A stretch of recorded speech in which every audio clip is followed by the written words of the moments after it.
High friends welcome back to our channel friends ఈ రోజు వచ్చేసి మనం మన హిందూపూర్ లో ఎంజీఎం గ్రౌండ్ లో అయితే ఉన్నాము। ఇక్కడ 79th ఇండిపెండెన్స్ డే కార్యక్రమం అయితే జరుగుతుంది। ఈ కార్యక్రమానికి మన హిందూపురం ఎమ్మెల్యే నందమూరి బాలకృష్ణ గారు అయితే వచ్చేసినారు।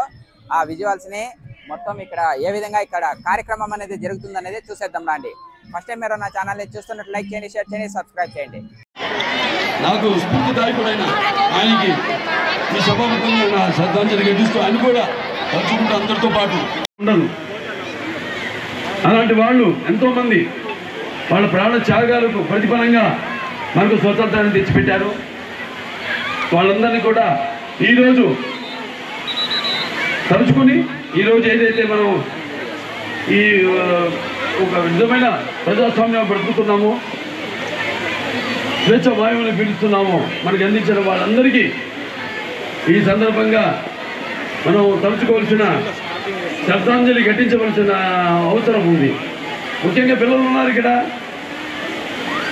మన నాగరాజు గారు కూడా చెప్పారు, బ్రిటిష్ మల్లికార్జునరావు గారు సారీ ఈ బ్రిటిష్ వాళ్ళు రావడం, సిపాయి డ్యూటీ 1857లో ఝాన్సీ లక్ష్మీబాయి అవన్నీ చెప్పుకొచ్చారు। నేను కొంచెం ముందుగా వెనక్కి వెళ్తాను, ఎందుకంటే టైం విషయం ఆదిత్య డిసిప్లిన్లో పనిచేసి వెళ్ళొచ్చిన వాడిని మీరందరూ చూసేది లేదు। చాలామంది పిల్లలు ఇప్పుడు తల్లిదండ్రులు చూపించండి, ఎందుకంటే చెప్పేది ఇవాళ మన భారతదేశం ఎంతో ముందుకు వెళ్ళింది, ఎంతో పురోగతి చెందింది।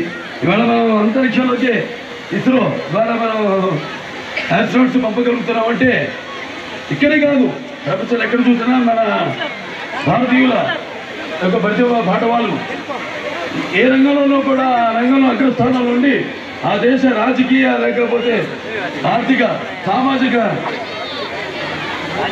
విషయాలలో వాళ్ళు కూడా భాగం పంచుకుంటున్నారు। అది మన తెలుగు, అది మన భారతీయుల గొప్పతనం।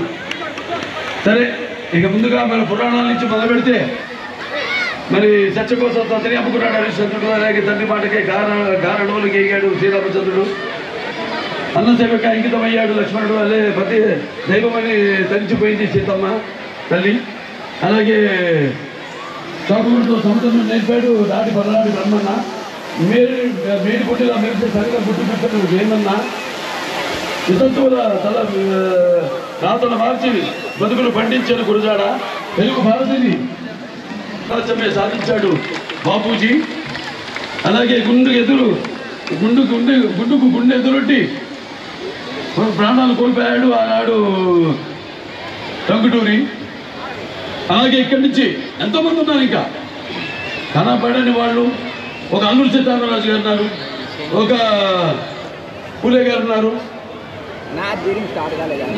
ఇలాంటి చాలామంది। అందులో ముఖ్యంగా మనం ఇక్కడి నుంచి హిందూపురం నుంచి గుర్తుపెట్టుకోవాల్సింది కాలూరి సుబ్బారావు గారు। మరి ఆ రోజు కాలూరి సుబ్బారావు గారు ఇక్కడి నుంచి ఆయన ఈ యొక్క బ్రిటిష్ వారి దౌర్జన్యానికి ఎదురొట్టి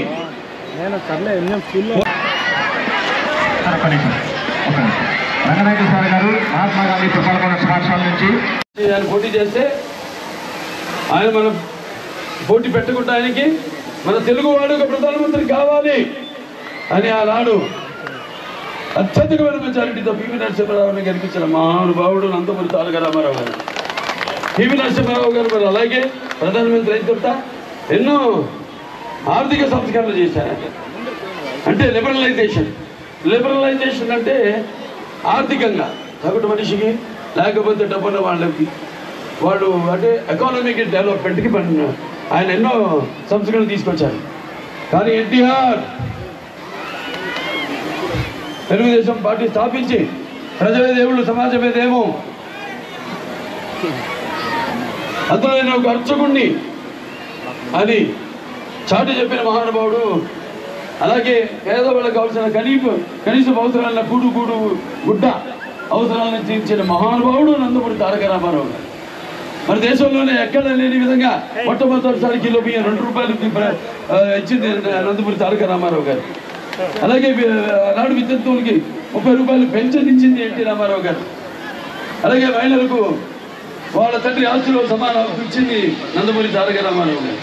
మహిళల కోసం పద్మావతి విశ్వవిద్యాలయాన్ని తిరుపతిలో స్థాపించింది నందమూరి తారక రామారావు గారు. అలాగే చేనేత కార్మికులకి వాళ్ళు కూడా ఉపయోగపడేలా మరి చేనేత వస్త్రాలు సగం ధరకే ఒక చీర దోమతి ఇచ్చిన మహానుభావుడు నందమూరి తారక రామారావు గారు. అలాగే ఈ మండల వ్యవస్థను ఏర్పాటు చేసి ప్రజల వద్దకు పాలన తీసుకొచ్చిన మహానుభావుడు నందమూరి తారక రామారావు గారు. పేదవాళ్లకు పక్క కాంక్రీట్ ఇల్లు కట్టించింది నందమూరి తారక రామారావు గారు. ఇలా చెప్పుకుంటూ పోతే ఎన్నెన్నో. అంటే స్వతంత్ర పోరాటం అని చూడాల, స్వతంత్రం వచ్చాక మనం చూసిన ఇదొక పోరాటం. ఇలా చెప్పుకుంటూ పోతే ఎన్నెన్నో. ఇవాళ మన ఆంధ్ర రాష్ట్రం ఏర్పడింది. ఈ గడ్డు కాలంలో ఒక రాజధాని అని ఒక రాష్ట్రంగా 17,000 కోట్ల రూపాయల లోటుతో, బడ్జెట్ లోటుతో ఆనాడు ఆంధ్ర రాష్ట్రం స్థాపించబడింది. ఈనాడు చంద్రబాబు నాయుడు గారు కూడా మన రాష్ట్రాన్ని ఈ యొక్క ఆయన మేధస్సుతో ఈ ఆర్థిక ప్రణాళికలను రూపొందించి మన రాష్ట్రాన్ని, అప్పుడు ఆయన మొట్టమొదటిసారి విభజించబడిన ఆంధ్ర రాష్ట్రానికి ముఖ్యమంత్రి అయినప్పుడు తెలంగాణతో సాటిగా తలసరి ఆదాయాన్ని తీసుకొచ్చిన మహానుభావుడు నారా చంద్రబాబు నాయుడు గారు. అలాగే అభినవ భగీరథుడు ఇవాళ మనకి